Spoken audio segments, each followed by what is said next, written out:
Hi, my name is Roy Canterbury, host of the Arch Talk 101. And today we're going to be talking about tree stand safety. When I was at the Missouri River Outdoor Expo this year, I was able to talk with three of the tree stand safety instructors. They've got a lot of experience in doing this, and I'm going to show uh, the recording I did of it. Uh, if you're listening to this, you'll be able to listen to it, but you can also watch the video on my YouTube channel, Learn to Fix It Yourself. It's going to be posted up there. It's about an hour and a half long.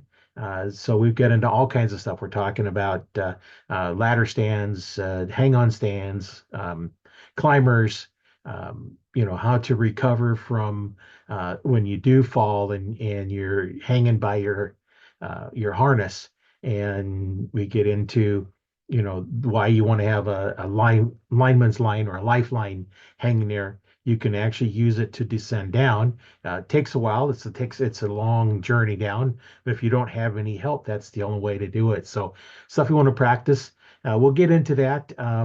Just remember, pay attention to it, because that's one of the things that we get into. And remember, the podcast is on Spotify. You can listen to it there. You can listen to it on Audible. You go to audible.com and search for Arch Talk 101 podcast, and you can listen to it there. You can also join the Arch Talk 101 Facebook group. All the podcasts are posted in there as well, so you can listen to it that way. And so we're going to get started with the recording that I did, and we'll come back once you listen to all that. And I hope you enjoy it and learn something. Remember that safety harness is what's going to save your life, but it can also kill you. So pay attention. We cover all that in the interview. Hey, I'm down here at the Missouri River Outdoor Expo, and we have an area that they're talking about tree stand safety. So we're going to talk to the guys here about tree stand safety, because that's one of the things. You put a tree stand up, get elevated. If you fall, it definitely hurts. So we're going to talk to the guys here about it. Oh yeah, we'll do whatever here. I'm gonna be creating a video, and we're going to talk about tree stands. We're getting them set up. This is before it's really starting. We can go over here. He's putting on a safety harness, which you always need to do. I know when I first started, we didn't use them, didn't know any better, and then I use a rope and then a belt, and then now I use harnesses like this because a lot safer. And even though you got a safety harness on, if you fall, they'll get into that, but that's not always going to keep you alive either. You can see it. He's just strapping around, getting him around the legs, around the chest. He's got his ankle on here. This is my lineman's belt. Okay. Also, We'll definitely get into how that works and why you want to have one of those. Okay. Which can also be used for suspension trauma relief. When you're hanging, these straps will cut the blood flow off. It will become toxic. And then when it's released, it will give you a heart attack. But if you use this lineman's belt and step into it while you're hanging and stand up, these straps loosen up and allow the blood to flow. Now, as some of the ones I have a little loop that you drop down that you can put your foot in, but that probably looks like it's a whole lot easier to use. Yes. Having cargo pants, because if you got a harness on and everything pulls tight, you can't get into your pockets to get a phone or whistle or anything like that out. So keep your text or your phone or whatever in your cargo pockets where you can get to them easy. I hadn't thought about that, but that is the point. If you don't have them in an outside pocket, you can't get to them. Well, you got them in the right pocket and you're hit, phone may go crunch. Yeah. You don't have a phone. So. Yeah, this is definitely the thing to do, and I know there's a knot on here, and we'll get into how that works here really soon. You can see on this rope that's hanging up here, you've got one of those right there. Now you notice how easy that moved? You can move it up and down real easy. And now you hook your your belt onto it, and as soon as you put pressure on it, it locks. So he can climb on it now, but see how easy it was to move it either? Now when he gets off, it just releases a little pressure and it just slides. Now is that what they call a Persix knot? Yes. Knot. Yeah. Persix knot? They're actually pretty cool to tie. All tree stands come with a basic harness. They look like this. Don't try and figure it out at Dome Light, Oh Dark 30. No, you want to get a good one, even though they'll come with those. They're easier to put on, easier to figure out. And cheap insurance is a lifeline or safety line. Like this. And that's what we just had here. He demonstrated. It's fastened on way up there. As soon as he clips into the Persig knot, he is attached to that tree from the moment he leaves the ground until he comes back down. He will not free fall. The other thing is, put this on your harness over your street clothes. Do not put it over all of your hunting clothes, because if you're up there and you get too hot, you'll have to take it off to take off your jacket, and then you're unsecured. So put it on over your street clothes, put your hunting clothes over the top. Good point. And probably a whole lot more comfortable too. Yes, it is a lot more, and you don't have to have a jumbo size harness. Yeah. Okay, we probably should get some introductions in. What is your name and what do you do? John Ross. I'm a retired farmer, and I'm a hunter education instructor for Game and Parks. Cool. And let's go over here. The other guy here. What's your name and what do you do? Russ Tooker. I'm a farmer, but I'm a master hunter ed instructor, volunteer with Game Parks. And I'm Garrett Tooker. I work as a irrigation technician, and I'm a hunter instructor with Game and Parks. And of course we had the four-wheeler go by as we're talking, but do over. But I think we all heard it was you work for Game and Parks and hunter ed instructor as well. And hunter ed instructors. they use a lot of volunteers when they can. It's kind of nice because it's fun. I started volunteering 3 years ago at the aerial archery, which is over here. It's kind of cool. We'll get into that later, but it's a lot of fun. As far as hunter ed, state of Nebraska has to supply 25% of the cost. That 25% is us volunteer instructors volunteering our time to teach hunter ed. The rest is federal money, comes back from excise tax on all guns and ammunition. That's what helps pay for hunter ed, so that our state of Nebraska doesn't actually have to pay anything. It's our volunteer hours valued at $20 an hour. So we're all volunteer instructors. Yeah. And National Bowhunter Education Association is the one that trained all three of us in tree stand safety. So we're certified with them to teach this. And that's why we're coming here, get from those that are certified and know what they're talking about. And we're kind of showing, here's a ladder stand. So the ladder stand, you put it together laying down on the ground, you tip it up. We have crisscross straps. You have a second person helping you to pull these up, 2 or 3 other people. You come around the tree, tie it here with your reach, get all tied in. And we like to tie our safety line to the tree stand, because that way I can be attached to something with 2 or 3 people helping hold it while I go up to put the last strap around. Because you're not up there to fasten it to the tree. I go up to fasten it to the stand to the tree. Then I put my lineman's belt around the tree, so I'm attached to the tree. Then I take this off the stand, put it around, and you can see we go around the tree twice. That way, if there's any slack, it doesn't slide down on you. Because okay, when that's you good point. are sitting up there, you want your harness snug. If you fall asleep, you don't go any further than you already are. Or if you do anything, you don't fall any further than you already are with that already snug. This Prusik knot, you can hang on to the ladder, like up and crawl up the ladder that way, control it. You always take everything on the haul line, your backpack, your lunchies for the day and stuff, coffee, your gun, your bow. You never take them up with you. If you fall, they're attached to you like a gun across your back. Major injuries. Yeah. I know when I set my safety belts up, I do it so as I'm sitting down, it's pulling up on me slightly. Yes. And then as I stand up, it don't let me go any further. I can't step off my tree stand because all I can fall down is to my seat because I keep it that way. So I can't fall past my seat. The only time I'd really get trouble is if the tree stand itself fell. Some people like to stand, and if they keep that snug, they can actually lean out and shoot behind the tree.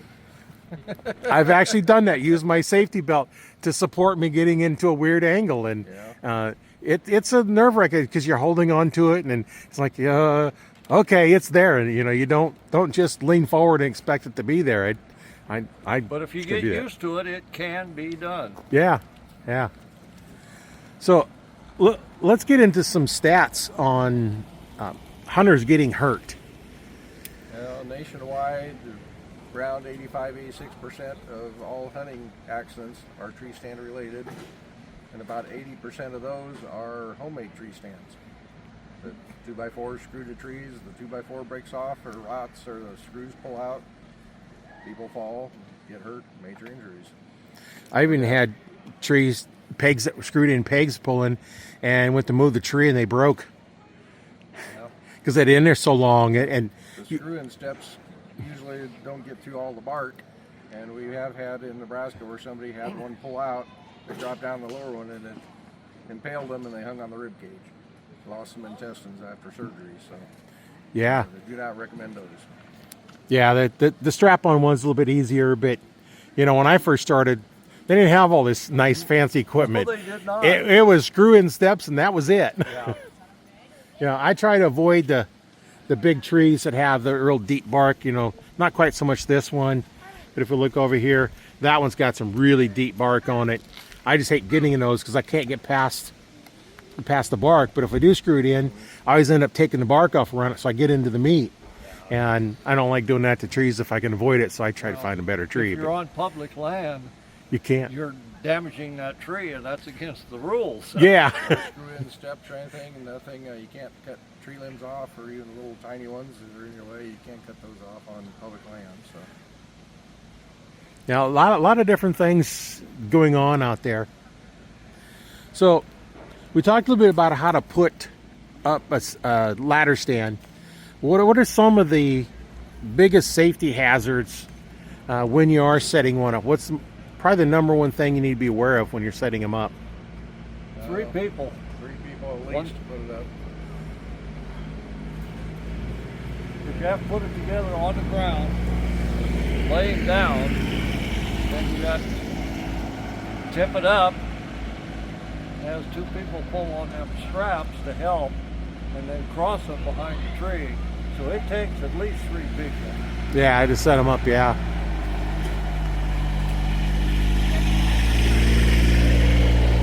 The ground is a little too hard here for this demonstration, but you should be embedded up to the first run. You should be embedded in the ground to keep it anchored to the tree. Okay, I know a lot of places I put them in, it sinks down anyway. And that's what you want. That's what you want. You want it up to there. We couldn't get that on this hard ground. Yeah, this is like concrete, this ground right here. You want your reach put in right. You don't want it to stand too straight up and down. If it's straight up and down and this reach doesn't work right, then you're on the wrong tree, right. Probably. And we can see that that's pretty much, you stand at the bottom, it's almost kind of arm length away. Like you'd put up a regular ladder. Yes. And pretty much, be in there. Otherwise, you get halfway up, it can collapse with your weight in on you. Now at the top, let's see, where am I trying to see? The platform's going to be pretty much level. Yes. That's kind of the indication of where, if you got the right angle. Back towards the tree, you don't want it sloped away from the tree. That would promote going right over the edge if you aren't too careful. So. And that's uncomfortable. It's always want to be sliding forward on the seat. Yeah. There's a ratchet strap that goes around the tree up there that attaches it. Okay, let's clear up here at the top. And we've gone as high up as we could with the lifeline or the safety line. Gone around twice, so that, like I said, it's kind of like an old Chinese finger trap toy. Yeah. You go around once, it slides down on you all the time. So if you go around twice, it'll stay put. Now, why do you want to have the safety line so far above the tree stand? Again, when you're standing or sitting, you want to have your harness snug when you're sitting down. That way, there's tether that he has there. Are you going to climb up and show us what you got to do? Yep. Let me kind of get a little bit different angle here. He's kind of hanging onto the rope and controlling. If you hang onto the knot and you fall, the knot will not grab, so you don't hang on to the Oh, knot. yeah, because that's what you do to move it. And you will get a major rope burn if you hang onto that knot. Yeah, I can imagine. Down, so.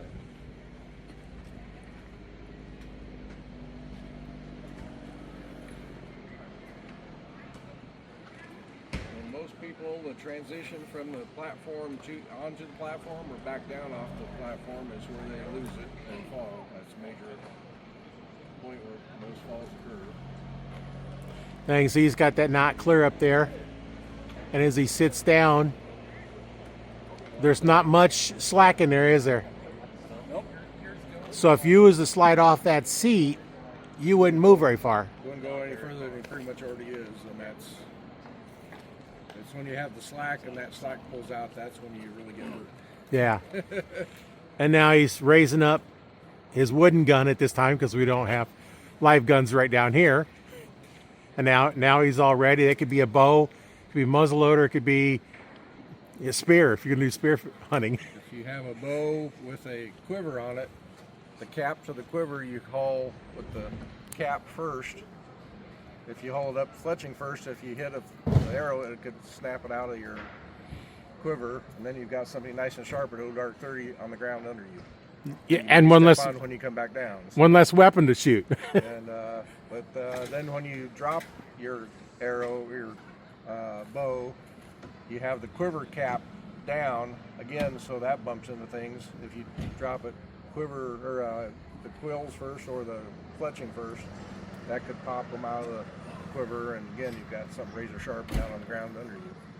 Yeah, we don't want that. But you may find the wrong way through a foot or something once you get down there. So Because who knows where it falls. yeah, leaf and everything, it could be pretty well camouflaged trying to find it. Could be hazardous. So you haul it with the quiver cap first, and you drop it with the quiver cap. So quiver crap tells you which direction the bow is moving. That tells you which way, so you don't want to get it to where the arrows can be pulled out of the quiver. But you can see he's got his. Okay, now you having fun up there? You ready to come down? Let's kind of show everybody the correct way to come down. Yesterday with the wind, that seat was moving about 4 inches with the tree moving in the wind yesterday.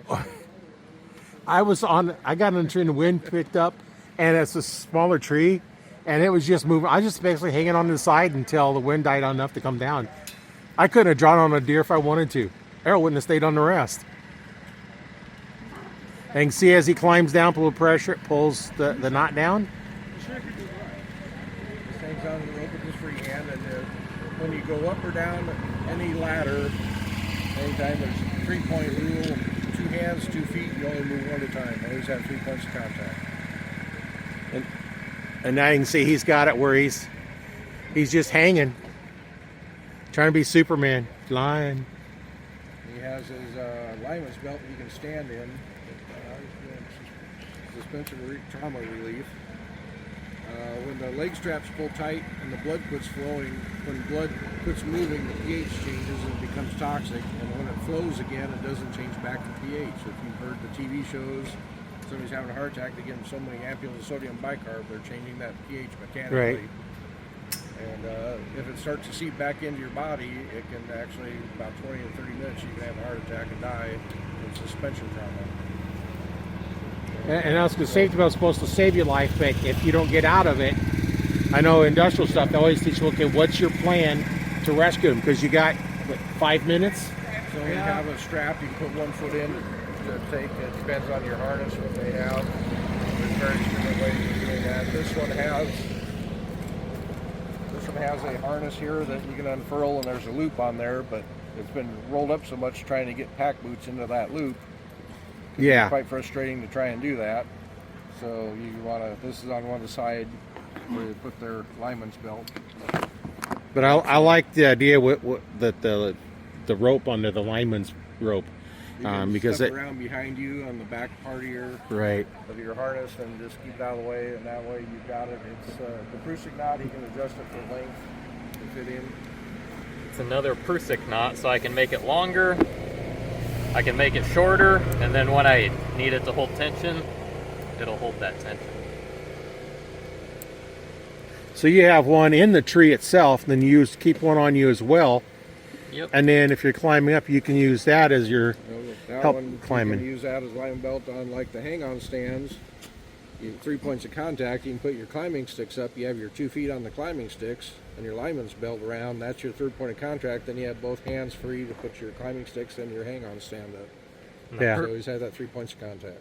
And the Prusik knot's probably the easiest knot you'll ever learn to tie. You just start with your loop, and you pass it through once, twice, 3 times. And now you've got your Prusik knot. It'll slide if you hold the knot, and then bind and hold tension when you need it to. Probably the best knot to ever learn to tie. And on this, with his lineman's belt, he could store it behind him. Then if he needs to, if there's a... I heard of a guy that had 2 bucks come along and started fighting. And they got into his ladder stand. He yanked it out from under him. Oh, That was before the safety lines. And he had a tree strap, but he was up there. A buddy saw him 100 yards away and came over and twisted the stand back under him to get down. But you know, if you're by yourself and haven't told anybody where you're going, which you should always tell them where you're going. yeah. So when you don't show up in time, they know where to come looking for you. You might be a suspension trauma relief sitting there waiting for somebody to come find you. And the chance of somebody coming by that don't know you're supposed to be there. Yeah. Always hunt with a plan and always hunt your plan. Yeah. Don't change it. BB guns. You can see John's put on the lineman's belt. And to put up like a hang-on stand, he could have both feet on the sticks. With that lineman's belt as his 3rd point of contact. Because he always has 3 points of contact. You put on another ladder stick until you get a size you want. Then you bring the stand up, attach it to the tree, and get above this platform, 18 to 20 inches, step down into it.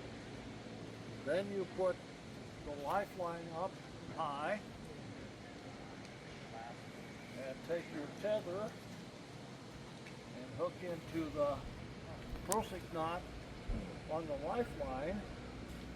Then you can undo the tree belt because you are now attached to the tree with the lifeline. Then you can come down. So now you've got it all ready to go. Every time you come, you hook in, stay attached all the way up and all the way back down. Kind of the biggest takeaway is always be attached to something and have at least 3 points of contact at all times. Yeah. And that's what I've always told them. You got 3 points of contact. Never use the ladder stand or the tree stand as a step. Yeah, you always, on your platform, you step down into the middle of the platform on a hang-on stand. If you step on the edge, a lot of them only have 1 strap and they can tip and they'll jump you. So if you step down into the very middle, that locks it onto the tree and embeds it into the tree the way they're designed. So you always want the climbing sticks to go way above your platform on your hang-on stands. Yeah, and I always like to have at least 2 or 3 above the stand when so I can climb up, and then I'm lowering down onto the stand as I'm adding more and more weight. I've still got 1 foot and 2 hands attached to the tree. Right. Yeah, if you climb up and try to step on the edge, they can. This one's got 2 straps, but most of them nowadays only have 1 strap, and that can spin, twist. You step into the middle, and that embeds it into the tree and locks it onto the tree, and doesn't avoid any twisting or angles. Now, like I said, this one has another strap on there, which it's not going to twist quite as much. Right. But even if you just pull down on the one side, you can see it wants to kind of twist a little bit. Yeah, a lot of the newer ones we see only have 1 strap on them anymore. And it makes I it never easier liked to one put up, strap but- ones. But that's you can, but you don't step on the edge. They can twist and move on you. You step in the middle to lock it onto the tree, and these will bed into the bark and bite. So you always want to step into the middle, not on the edge. Always go well above so you can do that. Yeah, you Actually, notice there's lower yourself 2 down steps and up step there, into it. and you're going to go up to there and then step onto it. You can move that on a lot of them and get out of the way so you can get better access. And then on the self-climbing ones, you have Self-climbing, you start at the base of the tree, and you can sit in the chair here, and you use your feet to lift the bottom part up, and then you stand up on the foot platform and raise the upper part up, and you just kind of inchworm your way up the tree. And the important things to remember here are that you want both pieces to be tethered together, because if you get halfway up the tree and you drop, say, one of them, then you're stuck. You can't go anywhere. I can imagine that would be a Second problem. thing to watch out for is, these self-climbing stands is you start out at the bottom of the tree, and trees are usually bigger around at the bottom, and then they get narrower towards the top. Yeah. So you need to start where this platform, it'll be kind of a pretty severe angle at the base of the tree, and then as you climb upwards and that tree gets narrower and narrower, it'll get flatter and flatter and flatter. And you don't ever want that bottom part to tip past, parallel with the ground, because then it loses its mechanical advantage to actually grip the tree trunk. if it's level or tipped away from the tree, it won't bite the tree, so you always want a slight incline out here. If it's level, go back down, readjust your straps, get to where it's got a bit of an incline to it towards the tree at all times, even when you're way up there. So you're going to have to anticipate how big it's going to be once you get to the top where you're going to be. And if not, then you got to start all over and shorten it up, because I don't imagine you can shorten those up once you're up in the tree. No, you're attached to a lineman's belt, so you're attached to the tree with your harness. You move the lineman's belt up, you move this part up, you move this part up. You move the lineman's belt up, you move this part, you move this part. It's a three-piece process to inch and worm your way up the tree. And you got to pretty much have a pole like this to climb. This one's a dummy tree. The International Hunter Education Association had one of their flyers, and John got somebody to help make one for the game. It took a lot of work, but I finally got Game and Parks to go ahead and build two of these portable trees so we can teach this tree stand safety indoors if we have to. Yeah, you just need tall enough ceiling for it. Right, tall enough ceiling. In fact, we did use these at the big game expo in Lincoln, Nebraska last year in January. Yeah. Yeah, the hang-on stand, piece, your climbing sticks and your that, then your lifeline. This replaces your lifeline, but you are attached to the tree from the moment you leave the ground till you come back down. So it's a three-piece process on the self-climbing. Move that, move this, move this, move this, move this. So even though that one's a rope and then you have a rope on your harness, this takes the place of the rope on the tree. It's just a little strap instead of a rope. Right. And if you hunt the same tree over and over again, you could put a lifeline or a safety line up and with the prusik knot and use that instead. But then sometimes that rope hanging down can get in the way of helping these things climb. So Yeah. 6 to 1, half dozen to the other. Yeah. Yeah, that's there's a lot to learn on this that I'm sure a lot of bow hunters and ref hunters that hunt out of elevated platforms just don't think about.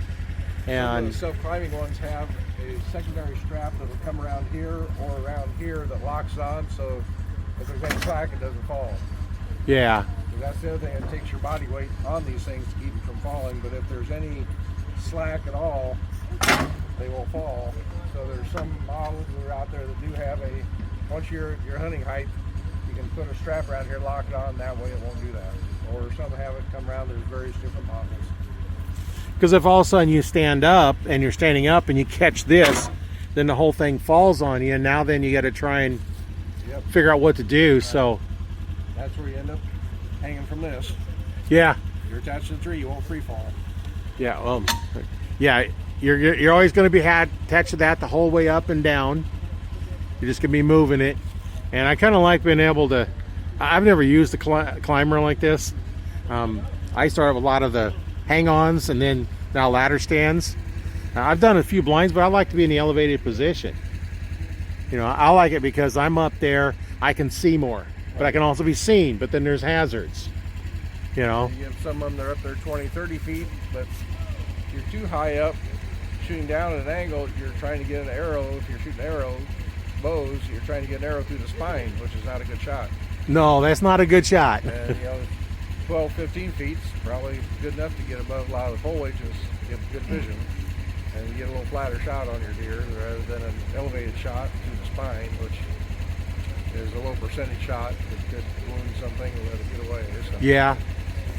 One of the important things is, to practice with these things at home and be real familiar with them before you actually go out and hunt with them. So practice at home at a low level. Yeah, practice like with a hang on. You find a. So you may not have but 10 to 15 feet to go up the tree, but practice going up, sitting there, locking it in, climbing down, up and down until you can do it. Basically, you're doing it without thinking. Right.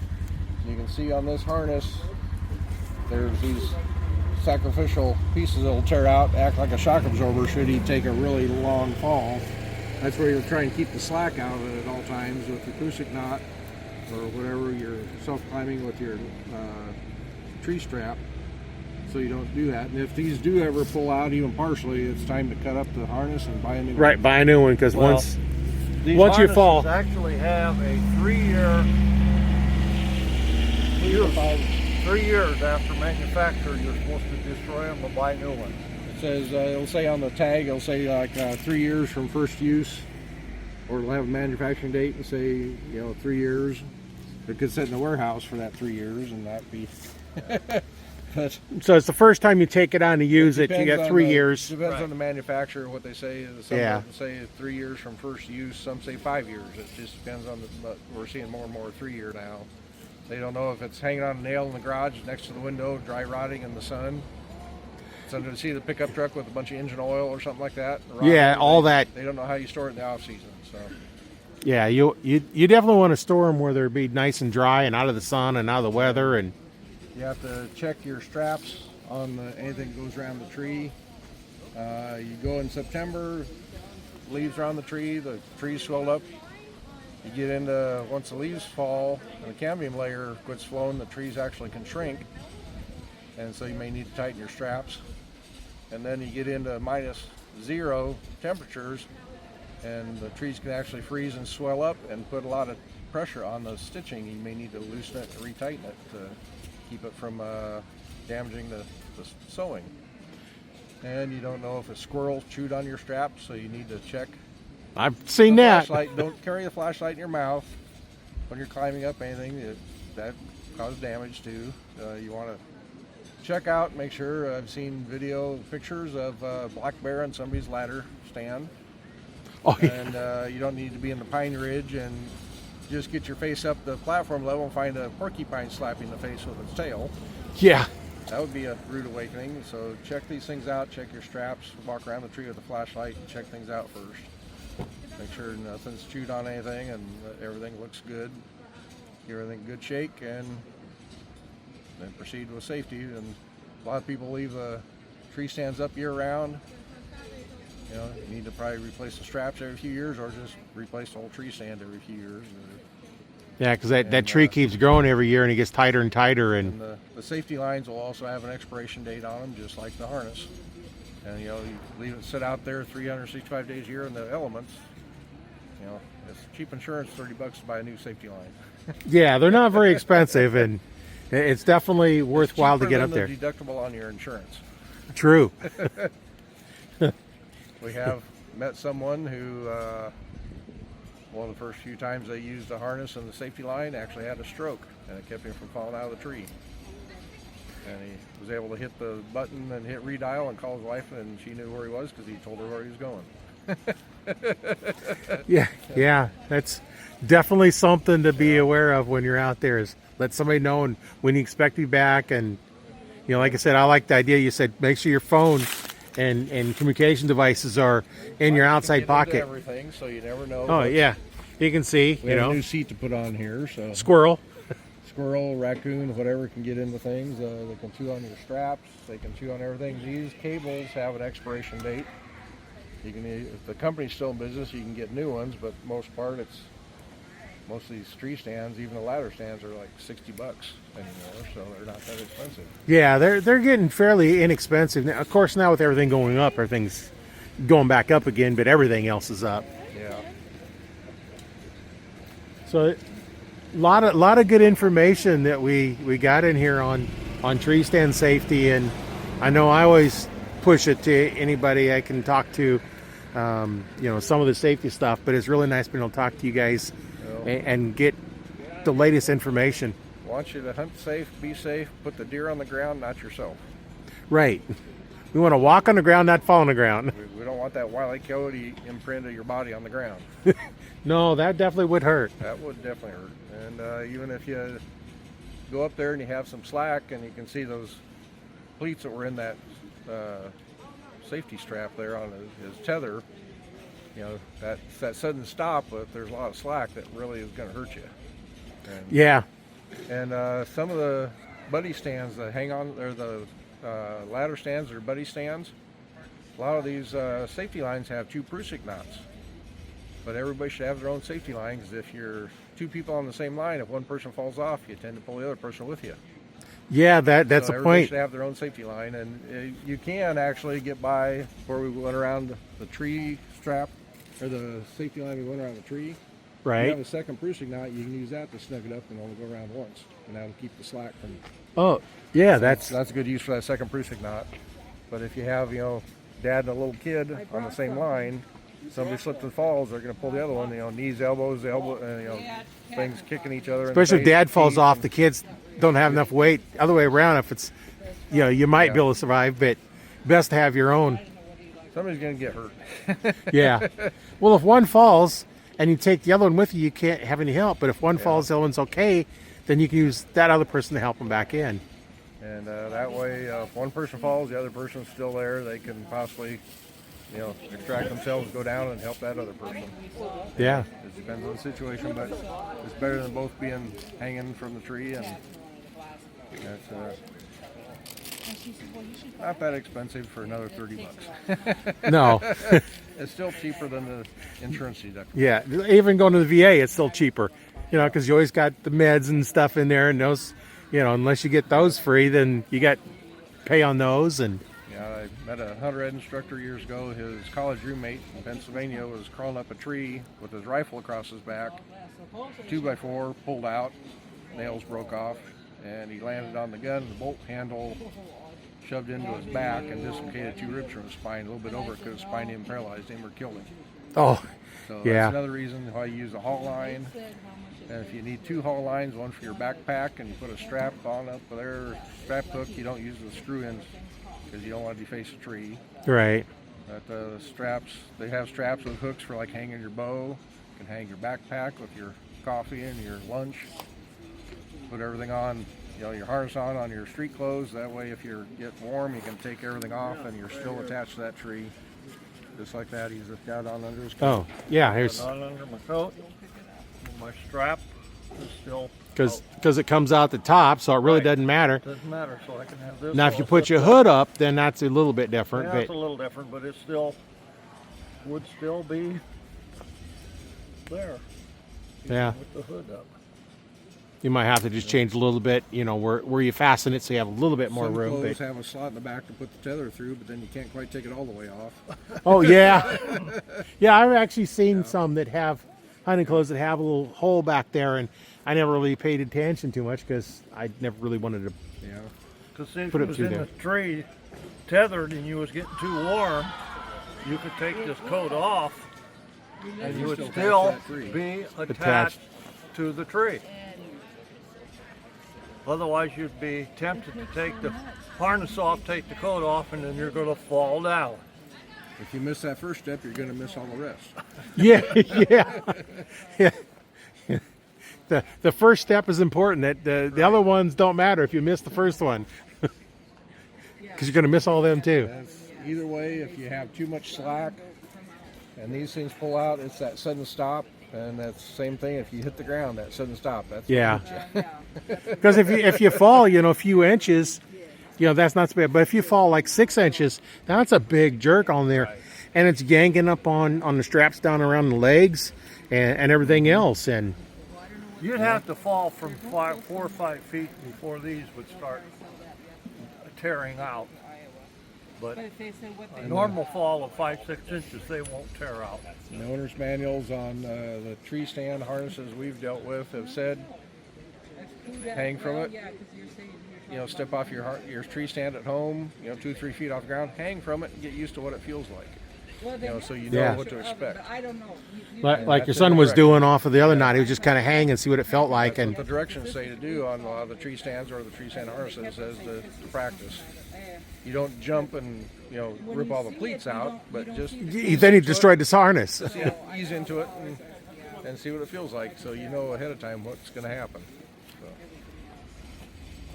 And I kind of go, when my daughter's really young, we got a life jacket for her.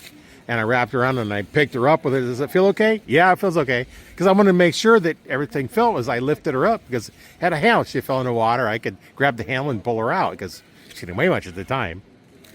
Now I wouldn't be able to pull her. I should have pulled her stuff out. Yeah, you want to make sure everything, if you put on, I know we've had people put on over insulated clothing and they ease into it. How much slack when they get all the air out of that insulated clothing, how much extra slack, I mean the crossbar comes up to here. Yeah. He's got, like Garrett's got the upper crossbar. They'll pull these from coming off your shoulders. Well, if you got put down over your insulated clothing, that all of a sudden's up there right in your bridge of your nose. That's why you put it on underneath where you have more firm. Yeah. And Make sure you get it, tight enough that it's in there, takes slack out, but not so tight that it cuts off your circulation. yeah, Kind of a fine point. There's a lot to doing this. And what would you suggest somebody that's just getting started out at making sure they get all this set and doing it right? well, I've always found good information at the professional stores like Shields and Guns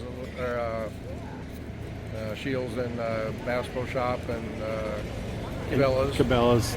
They have archery pro shops. That's a good way to set up your bow and not avoid spending lots of extra money on things you don't need. But they also are very well versed in the tree stand harnesses and things like that. And good information. A lot of the, say you buy a tree stand product or something like that, it should come with fairly well detailed instructions, and a lot of them now even have links to a video where you can go, instead of just reading how to do it and looking at pictures, you can actually watch someone do it in a video, and then familiarize yourself with your equipment ahead of time. I think that's going to be what sets you up for the most success. Put your harness on at home instead of the dome light or no dark 30. Trying to Yeah. Especially if it's the factory one that's a can of worms. And Oh yeah, the factory ones.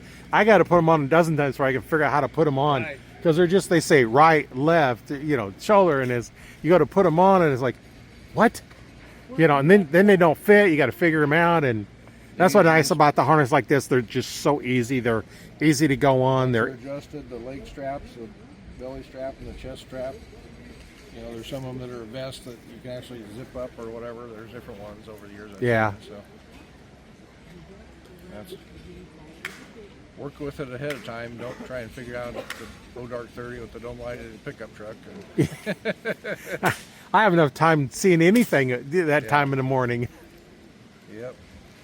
So yeah, let's take a walk around these turkeys, so you can see this is actually a pretty nice one here. Well, yeah, that's the same vest I'm wearing. Oh yeah, that's okay. This one looks like a manufacturer's one. Yeah. We can see what it takes to figure out how to put this thing on. All the straps are tangled. There's the strap expiration date on it. And right front shoulder. Trying to figure this out. That's going to take some time. Yeah, just figure out what goes where, and it seems like I always get tangled. Yeah. You gotta find the template first. Yeah. And then here's one that's fairly easy to use. It's got a strap. It's all fixed up. Slides it on like you're doing a backpack. Not Oh, he missed. Wrong loop. There you go. Yeah, and if that's the hardest part of putting this on is grabbing that right loop.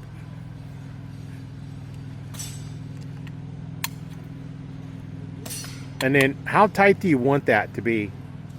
You want it snug, 'cause like I Snug. said, that slack and stuff, whenever that stuff pulls out, that's the part that hurts. Because yeah, That's one I can- you want it snug because you saw when I was actually hanging from the rope, you saw how much slack still pulled out of it. Yeah. even after it was snug. And make sure you get them adjusted so there's nothing in the way. A whole lot easier to put on than trying to figure that out. So Yeah, it took you less time to put that on. We did try to figure out which one goes where. I've used those and I hate them. And start with finding your tether. Okay. This one's a really short tether compared to this longer one. yeah, And that's going to be between your shoulder blades. and These type of buckles are the one you actually have to go through and come back with, or oh, I guess it's got the metal buckles on there. You got to put those through to buckle your leg straps and your chest strap, and Yeah. and it still looks like it's twisted. Very difficult. Yeah, Easy to get the straps twisted, then it's uncomfortable. So, you but almost they will work. they do work. Yeah, and I think you said all tree stands nowadays come with one of those. Right. They have to. there's one size fit most. There's men's, there's women's, there's kid ones for kids. So they have little tiny kids. So And HHS makes that, and this one comes with lifeline. There's your carabiners. There's your tree strap. What is this? Tree like stand that. safety. So everything. And now today's dollar, what does one of these go for about? You have any- 30, 40, 50 bucks, 60 bucks. Yeah. This one was on a silent auction on a whitetails banquet. Oh, so you're not sure what that is, I think I but got it for like 30 bucks. So yeah, there's a lot out there. Yeah. Just search around for them. Get a good brand one. This is Um, your safety line. You can purchase them at Shields, Bass Pro, Cabela's, whatever. It's safety line.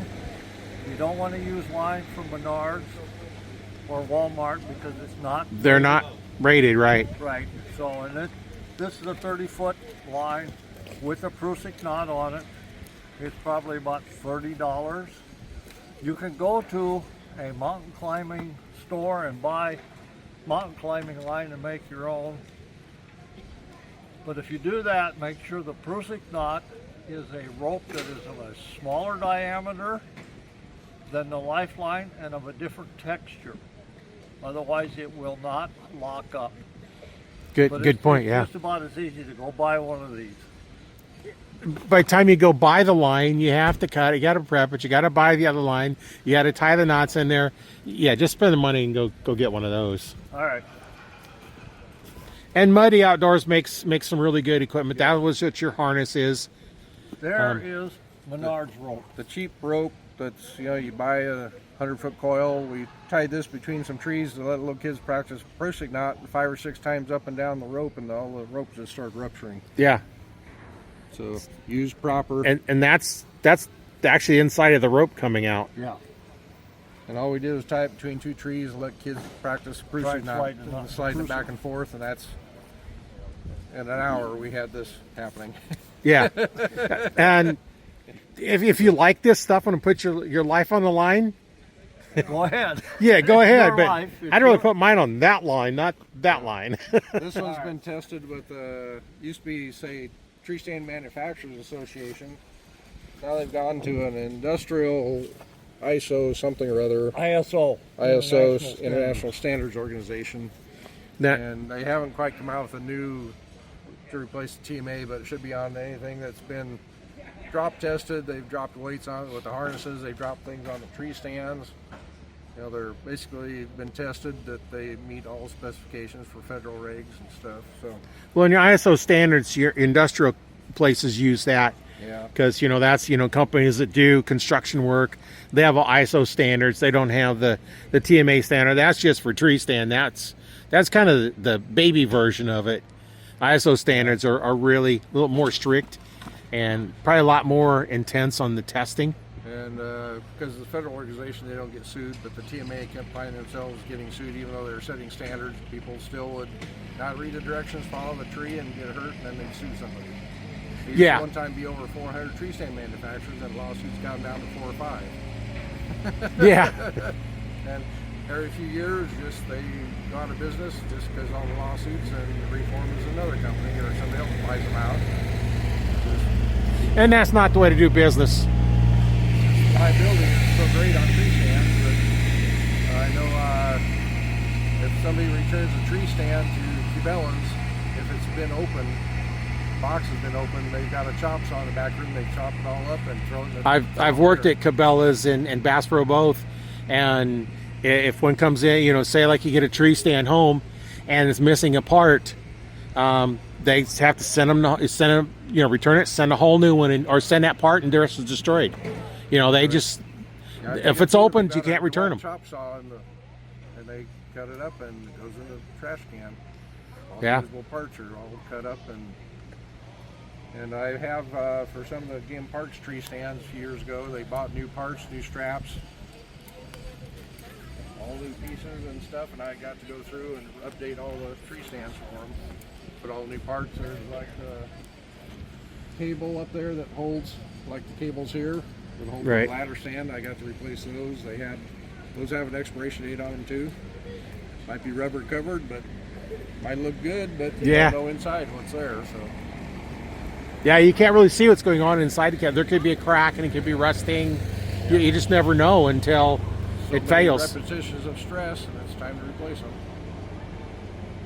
Yeah, 'cause cables, you know, they stretch. Not as much as the cloth ones, but the steel cables will stretch. And then all of a sudden they break, and Yeah, what's your life worth? yeah, That's a whole lot cheaper than the deductible on your insurance. because it probably, you probably still paid, you know, quite a bit for that rope, Yeah. and it's not very, it's even thinner rope. And You that's know. another thing we've got to mention, that on the Prusik knot, this needs to be 1/3 smaller in diameter than the load rope. If they're the same diameter, it won't grab. So being smaller diameter, somehow it locks up. That's kind of interesting how a little smaller diameter will do that. And that, yeah, just kind of here and here, it kind of binds and locks it together. You just kind of push right there and it starts sliding again. Yeah, as it locks up, you're just kind of pushing right on this part of it, kind of Yeah. right there, just kind of loosens it up so it moves. And you can see how this one has metal. Oh yeah, And some of the others I've worked with, you could tell they had hot glue in the middle of the knot too, along with the metal that ties it, so that's not coming untied. because that comes untied. That's where all your pressure is, right on that knot. Yeah. So that's, you know, they've been tested. They're manufactured to certain standards. They meet those standards. They're periodically, samples are tested to make sure they're still meeting spec. It's like all manufacturing. You're Yeah. going through a testing phase and And, make sure it meets your standards. You see even the base of this one, so it won't come unraveled, has metal on there. It's been melted. And the knot up the top, that loop to go through is just like this. It's got metal and the knot and the metal to tie it, lock it down so it won't come loose. Well, and even if you buy one, you got to go through. If you're going to do the same thing, you're going to burn the ends. You're going to have to get some metal clip that clips around them. By the time you do all that, you spent more than buying already made up. And then your rope is of unknown Quality. quality. Like I keep saying, what's your life worth?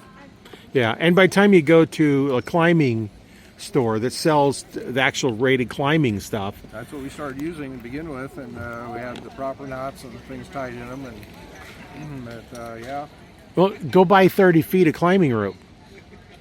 If they'll sell you just a 30-foot piece. that's 10, 12 bucks a foot, 15, 20 bucks a foot. So Yeah.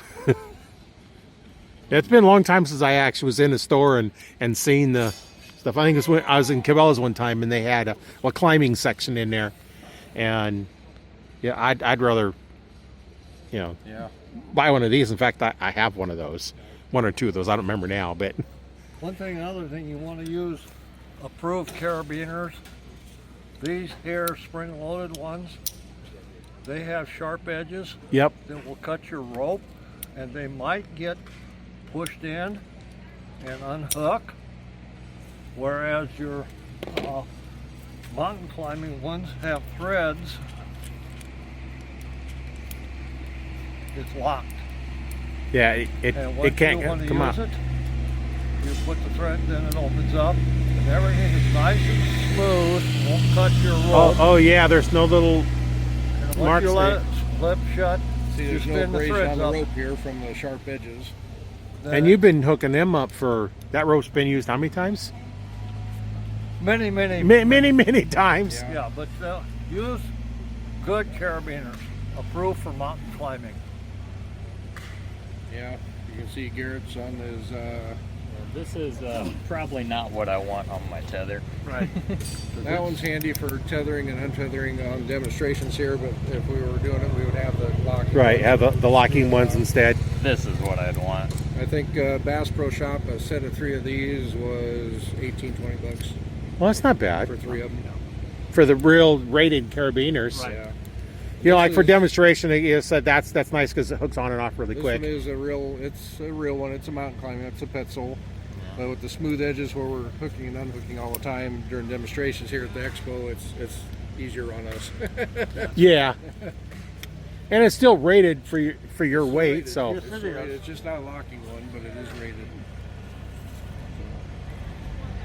well, I think it's been some real good information. I'll try and step back here a little bit and get all 3 of you in the video here at the end. Service 2 years from first use. Is what? We moved from service 2 years from first use on this. Oh, On this safety line. so you gotta really go through and get pay attention to stuff, and we want you to be safe, and that's why I wanted to talk to you guys here this year and get some good information on tree stands from the experts. You guys have been trained by some of the best places, so you're the ones that want to really have the good information and the new standards and everything. I didn't realize ISO was now getting involved in certifying some of this stuff. It makes sense because they do everything else. It's the same. Your industrial harnesses, now these have to meet the same thing your industrial ones do. Before they didn't have to, but Well, we've had some of the tethers that you could put on that descenders that you could pull something and they would drop you down. And, yeah, they're on the market for a year and then they disappear. Now the I remember commercial seeing line those, from but power company trucks, theirs are $1,200 and they're recertified every year. right. So, but yeah, you see the ones that are supposed to slowly lower you down, but you see them in advertisements and you never see them again. They disappear pretty quick. So I've actually been on one, a line where you step off and it had one of those, and it's a magnetic eddy currents is what they call it, being electrical engineer, but and you step off and it slowly lowers you down, and it's like, well, this is cool. You step off and you but that thing was huge, and every year they got to be certified, and it was a big thing that would take the weight of somebody, 250 pounds. I don't know what it was rated at, probably up to 300 pounds, but get more than that. That's something. On your tree stands, all of them have a rated weight capacity, right? Yes. That includes your weight plus all your gear, right? Yes. So when you step on the scale in the morning with no clothes on, that's not what your tree stand's got to support. It's got to support all your other weight. the safe line here is 30 foot, 300 pound rating, but it has 2 cruising knots.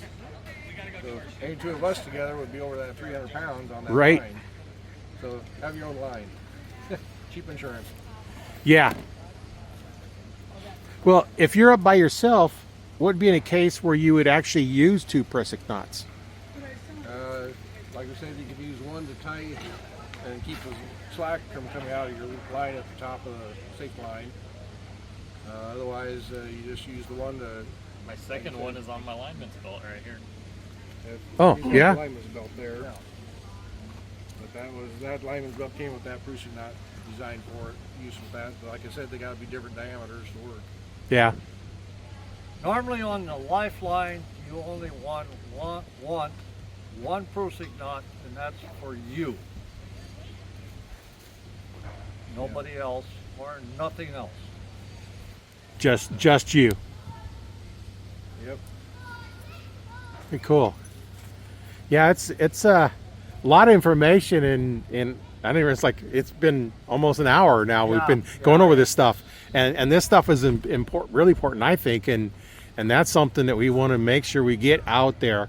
You know, if you know somebody that's hunting from elevated platform. Yeah. Should you have a catastrophic failure and your stand falls or something like that and you're hanging, you can tie a simple knot, keep the slack out, go about 2 fingers and do it again. Just tie a whole series of knots like that, keep as much slack out, but you can actually stand on that with your 2 feet, reach up, slide your prusik knot down. As soon as you can put your weight on the next knot, it'll pull out, and you can sit there and inchworm your way down on your prusik knot from knot to knot down here. Oh, that's some good information to know. Just you can tie a knot below on the loose end. Recover if you needed to, and then go back in your suspension trauma periodically to take the weight off, for the blood flow. That's You can something. self-recover if you had to. That's something you would have to practice at home. Yes. You're not going to learn that after you have fallen and can't recover. But it would work. And like I said, the guy had 2 deer fighting, and they ran into his ladder stand, got tangled up, and he yanked it out from under him. So. Yeah, and then now if you're hooked onto one of those, that's not you just tie the best little slip knot in there, and then go through and let's see a little closer here. And You're not cutting the rope. You're not doing any damage to the rope. You're just tying a simple little knot. So you can. But you can put your both feet on it, and you can actually stand on it. by reach putting up your and feet together Put and your feet together and reach up and slide the prusik knot down, then you go to the next one. That'll pull out. That's why you keep it so close together, because there's about that much slack in the knot. oh yeah. It comes out. Yeah, so if I fall, already you'll feel it right away. It'll pull up pretty tight. You'll feel kind Right. of a circulation restriction. So I can lower my lineman's belt down, get it where I can stand in it, and take that tension off of my legs so I get my circulation. And now I've got pretty much all the time in the world to sit here, pull the rope out, tie 30, 40 knots, however many I need, and then I can start beginning my descent. Yeah, that's something that would be really something worthwhile to just try. And you don't have to go up very high, just enough so that you got 1 or 2 knots just to try it. So you feel what it feels like when that one breaks loose. Here at the expo a few years ago, I tried that, and it's a workout. Yeah, I imagine it would be, yeah. I imagine it'd be quite a bit of a workout, but what's your other Down choice? and slide down, then you go back into suspension trauma relief, standing in your lineman's belt to take the pressure off for a few minutes. Then you go back to it, just trying to hold your feet together and raise up and get that prusik knot. That's a workout. Yeah. That's why you want them fairly close together so you don't have to go so far and bend down. And Like if you... Says when that knot pulls out, you got a little knot, it adds another 6-8 inches to your rope. So that ends up being more than you think it is when you're... Yeah, so you want them really close together, about as close as you can probably get to them. Fingers, and by the time you get slack out, they're about that far apart. But when you pull it out, there's another 7-8 inches of slack that comes out of that knot. Yeah. It makes it that much further. You might have to retie a knot to get back up and get that prusik knot. Work your way down slowly. You can self-recover if all else fails. Yeah, that's something I'd never even thought about. That's something Like really good. Where we're at here, very little cell phone signal, but a text will probably go where a cell phone signal won't. Texts are different, Yeah, they don't take as much signal. and you might be able to get a text out, but still, you're in some remote areas where there is no cell coverage. Another thing that's good is a whistle, because a whistle can always yell louder than you can. Yes, and you can really hear it. Yep. It lasts longer than your voice will. Oh yeah. Yep. Yeah, and it don't take much to make a loud noise. I know when I was working at skating rink, we had a little whistle, and you could hear it over the music blaring in the skating rink. You could hear that whistle over the music, and it drowned that out. So, yeah, you could. Well, and the whistle is an unnatural sound in the wild. Right. You don't hear a whistle in the wild, so it would catch rescuers' attention very quickly. That hey, there's a whistle. That's not an elk. That's not a deer or something else making a noise. That's a whistle. Somebody in distress. And how long can you keep yelling help? Before your voice gets tired, and how far will it carry? In Hunter Ed, they talk about firing 3 shots, well spaced apart, 3, 3, 3, and dot dot dot dash dash dash dot dot dot is Morse code for SOS. Right. Whistle blast of 3, that usually means help. Draw a lot of people's attention. To come check The only problem with shooting ammo is how much do you have with you? Well, and 3 shots, and then 3 more, and then 3 more.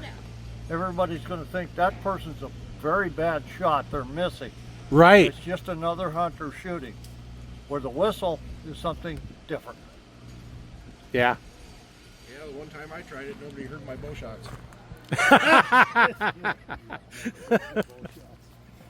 Yeah, they couldn't hear the bow going off. That trying only goes so far. Yeah. When you're shooting, the deer don't are being bothered by it. Nobody else is going to hear it. So yeah, that's a lot of good information. I learned some stuff that I didn't realize. Thinking about the pants, putting them in the cargo pants for your phone, and those knots to climb down if you had to. The fact that the knot needs to be a little bit smaller diameter for the pre-6 knot. The line needs to be 1/3 smaller at least than the load line. And you can control the rope so easy with one hand, slide it up, and you still have your 3 points of contact, and keep sliding that up. Yeah, because you can grip the stand and still have your rope inside of there. Tie it off the bottom, but then a lot of people go up hanging on to the knot. And if you're hanging out of that knot, it won't lock. Oh, yeah. So that's where we prefer to just control the rope with the offhand, slide it up, and keep walking up, and just keep sliding that up, and keep controlling the rope with your hand and the ladder together. For the years we've been doing these demonstrations, that's what's worked the best. Well, Most and consistent. that's what we want to find out what works the best, and you guys are the ones that do this every year in, year out. So how long have you been doing this then? I'm not sure. You're not sure? Been here at Ponca, I think this the first 4 years, and next year's gonna be 20 years, so then 15 years probably about. So that's been a while. Yeah, that's about the same amount of time. I've taught every year with Russ here at Ponca, so I'd say 15 years we've been teaching this. That's some knowledge. I think I helped about their 3rd year with Weatherby rifles, and then the next year they had 22 rifles. And then after that, started doing tree stand safety here, and I think that was probably the 3rd year that I started helping. So I think we missed the first course. I think about 15 years. That's a while. You've seen a lot of changes in tree stands and tree stand safety and requirements, and there's all kinds of different stuff. Yeah. I would say that if anybody wants to learn about it, get a hold of Game and Parks, and I'm sure Russ and I or Garrett would be willing to put on a demonstration for a group of people. Yeah. We did a Pheasants River Leonard hunt weekend. We did tree stand safety for them. Or it was that Wild Turkey Federation. That was Wild We Turkey did it Federation. once for Wild Turkey Federation. Had a field day for youth, and we demonstrated there. So we will go around and teach. You could use turkey hunting from a tree stand, I suppose. Yeah, I've been in my tree stand, had turkeys walk by, and just like, well, I don't have a tag, so I'm just gonna watch them. Yeah. We had women come in that one was traveling, documenting a certain butterfly migration, and she was using tree stands to get up high enough to get pictures. Another one was doing the same thing, except with some kind of bird that was migrating. They get in the upper story to get pictures to document their migration. My husband's brought them to us to teach them treestand safety to wear a harness because they weren't wearing harnesses.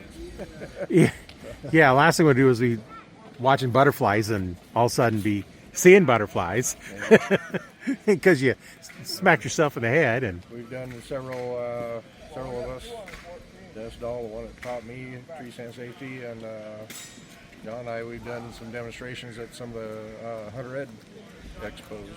For every 2 years, they have a training sessions for Hunter Ed, and that was one of the, what to teach for treestand safety in the Hunter Ed class was one of the most popular. I mean, standing room only out in the hallway, so there's a call for it. yeah, and you know, fortunately, people are going to see this in all over the world. And if you're in Nebraska, of course, we got these guys here are really good. If you're not, you know what? Check with your local game and parks. Well, I think here in Nebraska, our last fatality was tree stand related, not shooting related. And we've had quite a few deaths due to tree stand injuries. A lot of them from homemade tree stands, falls and things. That seems to be where more of our fatalities are at, rather than hunters shooting each other, because hunter safety education training works. Yeah. And we've incorporated into tree stand safety now with that too, and that's slowly taking effect. I know about probably about 23, 24 years ago, there was a guy got shot by another bow hunter.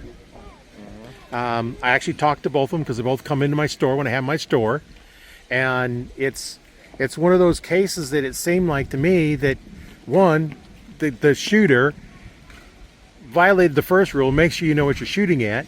He thought it was a deer walking out, heard the sound, and basically didn't identify it. Shot the sound. Yeah, and I know if you've been out in the woods, how many times have you seen the sun come up and you think there's a deer standing there, all of a sudden comes a tree. You know, or reverse, you've been watching this tree, all of a sudden the sun starts going down, and it's like, there's a deer there. No, that was a tree I've been watching all day. And, you know, that's real easy to do. And one of the things he could have been walking out is have a flashlight. Deer don't carry flashlights. Yeah. At least I don't know of any yet. Green light or red light doesn't hurt your night vision, Right. like a white light does. So green or red headlamp or something like that is a wonderful thing to do. And that helps in that part of it. But, you know, we're kind of talking about tree stand safety, but, you know, that's something that you got to be aware of is other hunters out walking around. Mm-hmm. Sometimes they can chase a deer to you. I've had that happen before. Well, if you're an archery hunter and you're hunting during turkey, during the firearms November season and fall, you still have to wear 400 square inches orange on your head, chest, and back at all times. Archery hunters hunting deer during the firearms November season in Nebraska have to wear 400 square inches on head, chest, and back. And they don't like it, but when I talk to them, that's when they seem to get the deers. There's so many other people out there moving the deer around. Yeah. Yeah. If I have to admit, well, that's when I got my deer. So. Now, archery in December, muzzleloaders in December. Muzzlers have to wear the orange, but archers don't. No, not muzzleloading and centerfire rifle season. They do. Yeah, I always thought that was kind of weird. You got people out there with firearms, but they have to wear the orange, but yet the bow hunters don't. I always thought that was a little bit strange or something that's a little different. But any firearm season, and I think the river antlerless, there's an October firearm season, and if they're on the river antlerless, if they are archery hunting at that time, they also need to wear the 400 square inches of orange. If they're archery hunting. Anytime they have center fire weapons are available, then Yep. Any center fire or firearm, we call them firearms or guns. A weapon is what military and law enforcement carry to deliberately shoot another person. In hunter safety education, we refer to guns or firearms. We use a multitude of various different shooting sports. And one thing all those shooting sports have in common, you don't shoot yourself, anybody else, accidentally, on purpose, for any reason whatsoever. So we call them guns or firearms. well, the first rule of gun safety is don't put your finger on the trigger until you're ready to shoot. Yeah, And that was don't point the muzzle on anything you don't want to destroy. Muzzle control is the first thing you touch the gun. Muzzle control, if it goes off, if it's safe direction, everybody will be safe. So. Yeah, you can always tell somebody that's got some training because, for instance, their fingers on not even anywhere near the trigger. Well, One of the fatalities we had in the tree stand was the father handed his rifle down to the son reached up and grabbed it, and his finger on the trigger, and he shot his dad and killed him. That happened here in Nebraska about 8-10 years ago. Well, one, you should not have it loaded while you're bringing it up or down, or at least open the bolt. So you can't do that. And, you know, Safety was off, and safety is a mechanical device that can fail. You never trust the safety. right. I like one time when I was at Bass Pro, this lady come in with a whole list of guns that had a fire and wanted to get some value on them. I said, well, they're in the trunk. I'm going to look at it.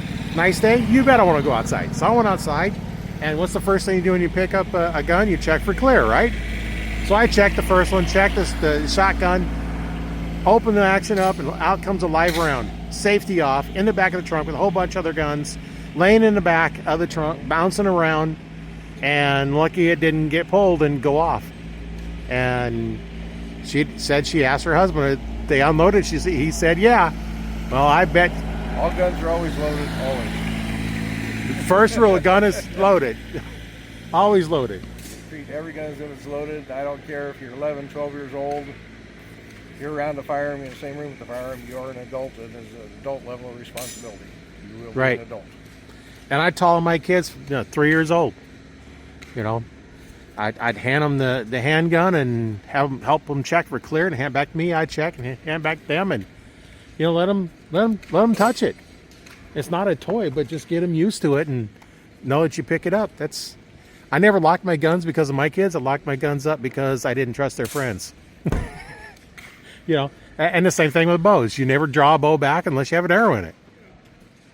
Yeah, dry firing a bow is a good way to just have it disintegrate on you. And get hurt. I'll get hurt real bad. I actually had a bow. It was a poured magnesium riser, so it wasn't the new machined ones. And I was getting ready for hunting season, and I had to keep just in sight. So finally, I went up close. I shot. I'm holding the bottom half of the bow. The top half of the bow come back and smacked me in the chest. It broke. Yeah, I've got several barrels that have been blown up that people come into Hunter Ed class get rid of the evidence. They weren't thinking right.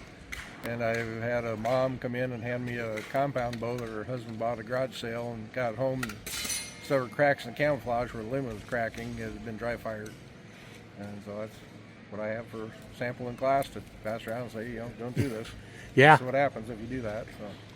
Well, I know when I had the store people come in and, we're cleaning them and the axle's bent. Only one way you can bend an axle, dry fire it. It's a hardened steel. Nothing as hard as that. How do you bend an aluminum cam on a hardened stainless steel axle without dry firing it? And then, or the strings to be off.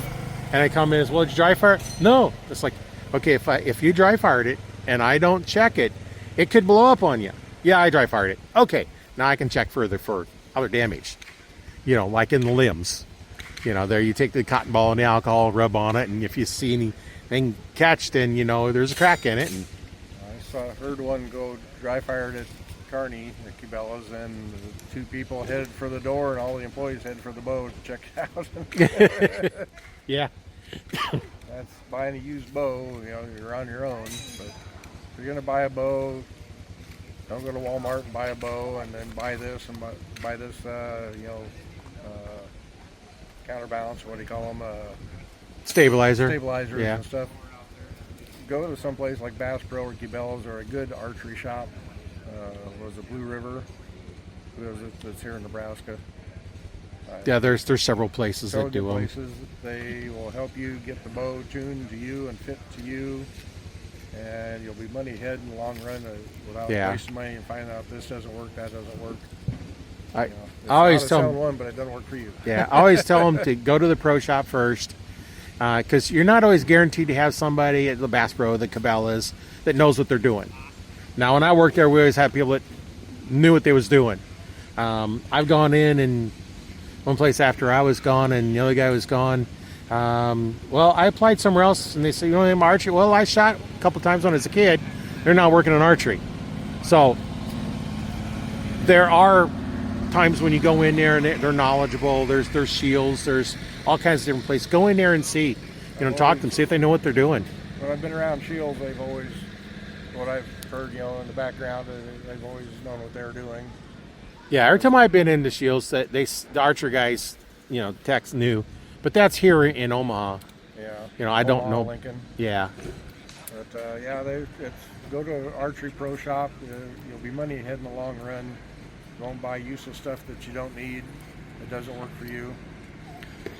And that's what I do when I have my store. It's like, trying stabilizers out. Try this one. Try that one. Can see the difference? Buy the cheaper one. I was never one to push high dollar items on somebody, and unless they really wanted them. You'd be money ahead. So I tell kids in our archery head and hunter head class, money ahead to, if you want to buy a rifle, belong to a gun club, find somebody who's got one like that and get a test drive. Yeah. Well, it's like, with handguns, it's like go to the one of the ranges that rent them and rent the guns. It might cost you $15 or something for to rent them, and a lot of places, you can rent them for as long as you're there. You can keep trying them out. Try them and see what you like.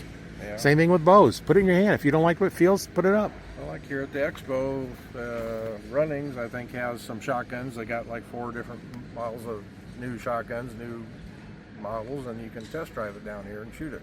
Yeah. They got some incoming clay targets and easy to shoot, so that's a good test drive. See Yeah. if it fits you. Test them out, and even looking at tree stands. There's a lot of different options and features, and check them out. Don't go for the cheapest one, because it may not be the one that works best for you. So, well, it's been great talking to you guys here. I know we've talked several times, over the years we've been here, but I just had to get all this information out and get everybody as knowledgeable as you can on shooting safely from elevated platforms. Whether it's a climber, or a hang-on, or a ladder stand, and I prefer to be elevated as opposed to in a ground blind. I can see more, but disadvantage is you can be seen easier. But I just like the visibility of being up. Even on your ground blinds, you're talking visibility. They do make orange caps go on ground blinds. Yeah, I've seen those. You Yeah, got your orange on, and don't look like a hay bale. It's a safe backstop for somebody to shoot at. yeah, yeah. I've seen those. It kind of covers like 4 foot square or something. Covers the whole top. So Some at least states there's require orange. it to have some they may have an orange panel they put on the side that flops around the wind, gets people's attention. There's different. Know your state's requirements. Yeah, each state's going to be a little different. Here in Nebraska, archery is half hour before sunrise, half hour after sunset. That first half hour, that last half hour, if you're in big cover, you can't shoot anyway because you can't see. I've had that before where, middle of the day and I got to turn my lights on my pins because I can't see my pins. Get a cloud come over. Now today it's kind of nice because there's sun's out. Up here you can kind of see the sun. It's nice and bright. But know your state's rules. You may not be able to have lit pins. Yeah. Some states don't allow that. And mechanical broadheads, and there's all kinds of stuff. So yeah, definitely check. I'm a farmer, and I prefer that they have the light up nocks that light up when they shoot, so they can find their arrows. So I don't find it an expensive $3,000 combine or tractor tire. Right. Now what I put on mine is they got a reflective wrap. Yeah. I put that on all mine, and those I can find it from over here. And I had one arrow I shot, and I caught a branch, and the knock went flying out. So, I couldn't find the arrow or the knock. But the wrap I could have. And one field I found the back half of 2 arrows over the years, and Oh, hopefully I haven't found the front half and the tire yet. So Yeah. Yeah, that's one thing you gotta think of that when you shoot. You gotta recover that, at least the broadhead part. my dad, I guess it was my uncle, he had a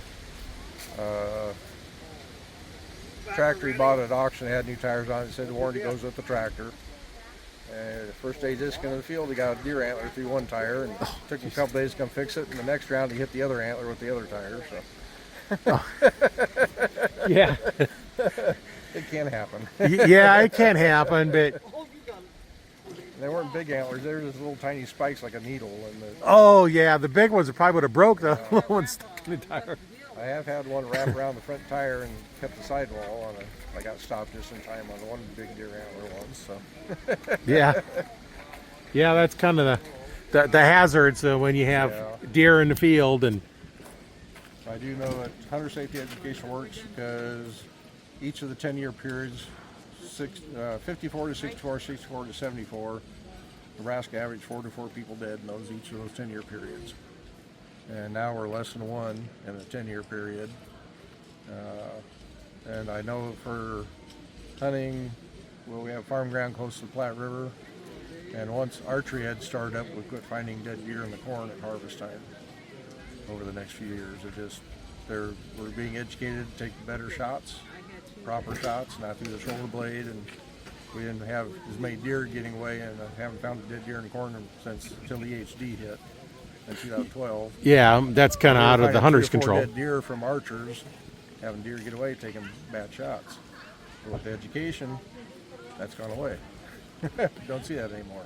Well, the last thing we do is shoot a deer and then it die and you don't get the meat.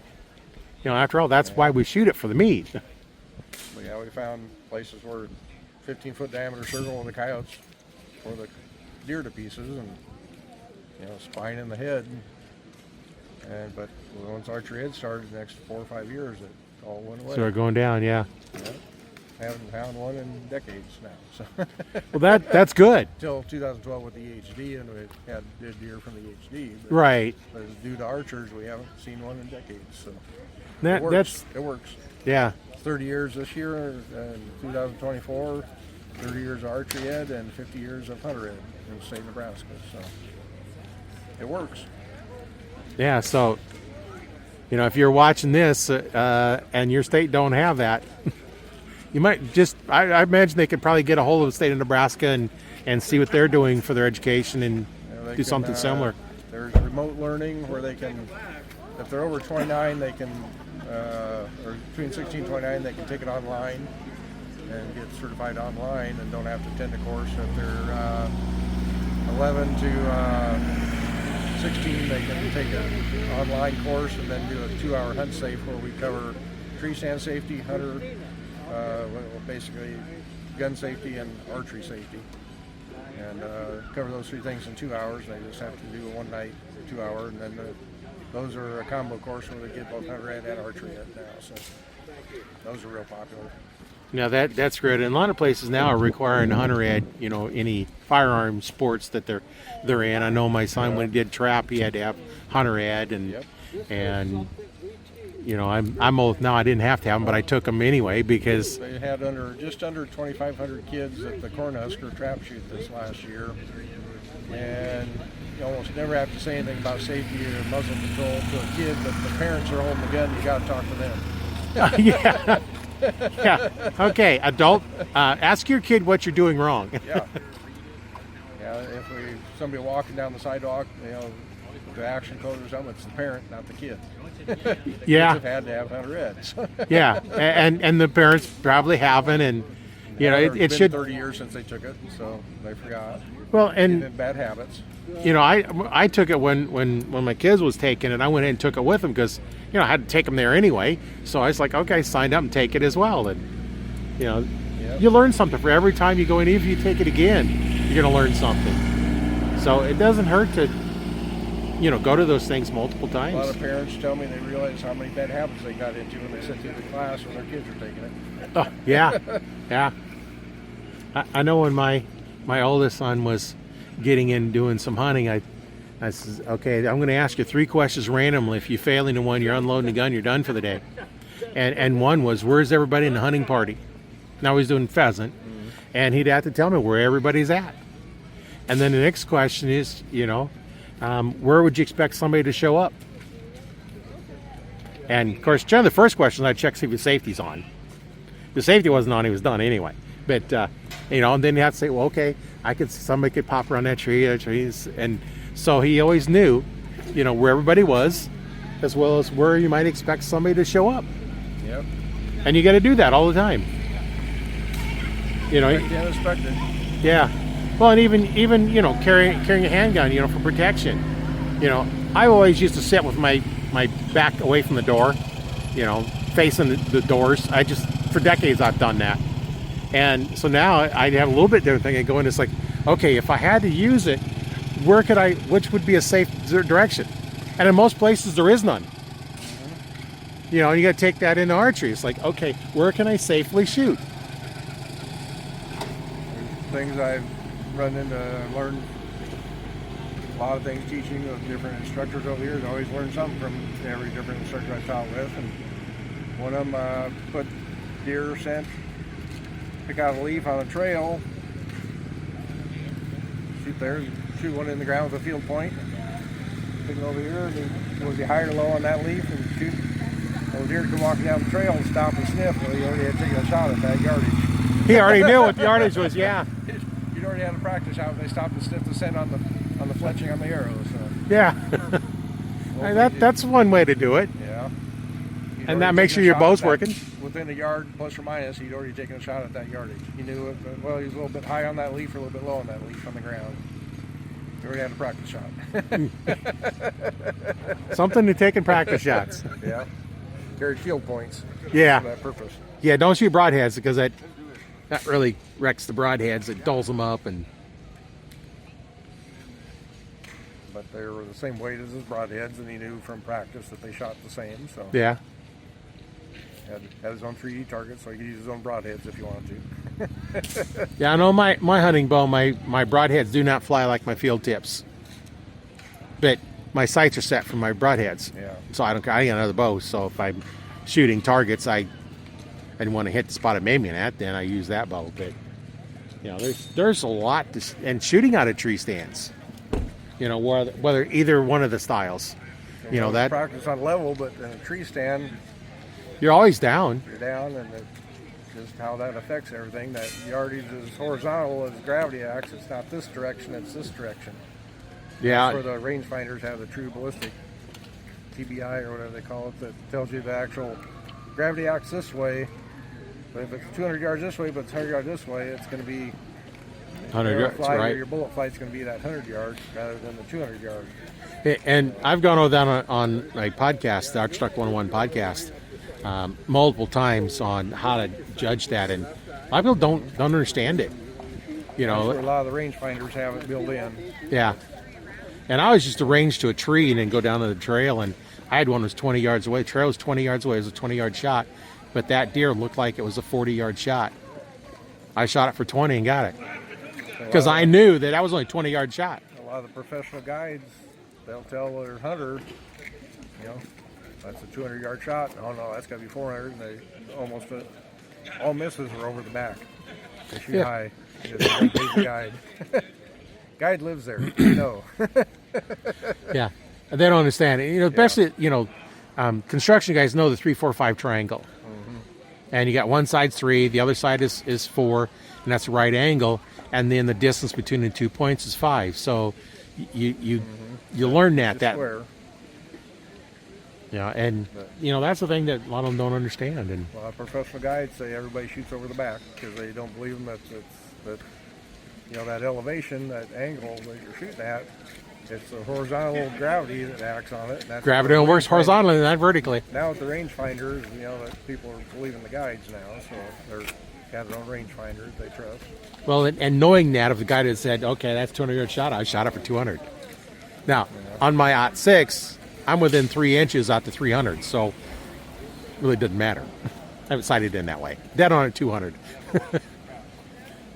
But anyway, we're starting to get busy over at their archery range tonight. That's where I'm supposed to be helping out. So right where you're supposed to be. Yeah, I'm going to head over there. And like I said, it's been great talking with you guys. I know we got a lot of good information. And if anybody has any questions, of course, get a hold of you guys at Nebraska Game and Parks, or get a hold of me. If you have questions, I can filter the questions through. And if you're looking to start a program that is you don't have in your state, or just get a hold of any of us and we'll send you the Nebraska Game and Parks, and then they can help you get it set up. So all you guys out there hunting on elevated platforms, make sure you're safe and pay attention to what you're doing and buy the good equipment. the safety harnesses that come with the tree stands, buy your own, because as you've seen earlier, they're a nightmare to put on. I've managed to get them on a couple of times, but I have the other ones, and yeah, Put the deer on the ground, not yourself. that's right. Thank you. All right, thanks, guys. We'll talk to you later, and we'll see you. I'm sometime sure. I know I'll see you guys later. Hey, thanks for watching the interview we did with Nebraska Game and Parks safety instructors, tree stand safety instructors. A lot of good information in there. And if you want to watch that, remember you can go out to my YouTube channel, learn to fix it yourself. The video will be out there. You can listen to it on Spotify and Audible, as well as if you join the Arch Truck 101 Facebook group, it'll also be there as well. And you can probably catch it on my my Facebook profile. I'll be uploading it there.